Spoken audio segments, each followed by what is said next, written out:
Hi viewers, welcome back to part 11 of LiveLaw's election series. In the last part, we have discussed certain electoral offences regarding filing of false affidavits, holding public meetings within 48 hours before the conclusion of the polls and conducting exit polls during the period of election, etc. In this part, we are explaining about an electoral offence which actually protects the political parties and persons who are campaigning for the election. We all know that during elections, a series of meetings will be held by the political parties. There is a chance that some opposition political parties or others might try to create ruckus in these meetings. In order to prevent that, Section 127 of the Representation of People's Act comes to the rescue. This provision makes it an offence if any person is trying to disturb the meeting or inciting others to do the same.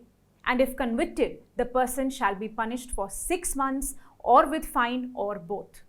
Though this section prescribes punishment only up to 6 months, the police officer can arrest the person without a warrant because this offence has been made cognizable. Another interesting aspect of this section is that a person who is committing this offence is bound to disclose his name and address when being questioned by the chairman of the public meeting. In case the person gives a false name or false address, the police can arrest him without warrant.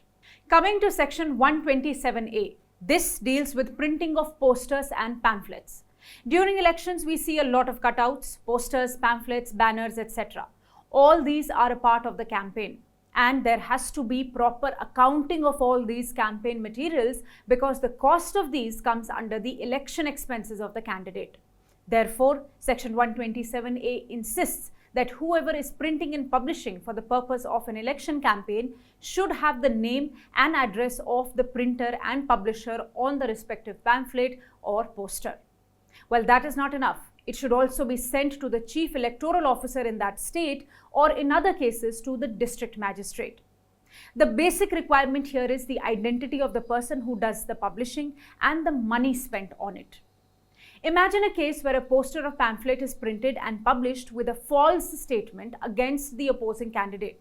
If it is proved that printing and publishing was done by the candidate or his election agent or by any other person with the consent of these two parties, then it will be enough to disqualify the candidate.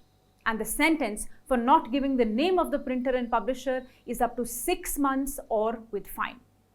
In certain other cases, candidates might have submitted the total expenditure incurred in the election.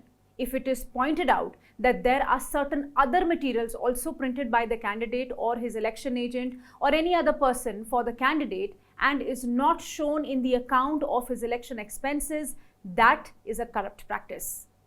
Stay tuned with us for more such information and keep yourself updated with our election laws. Make sure to like, share and follow.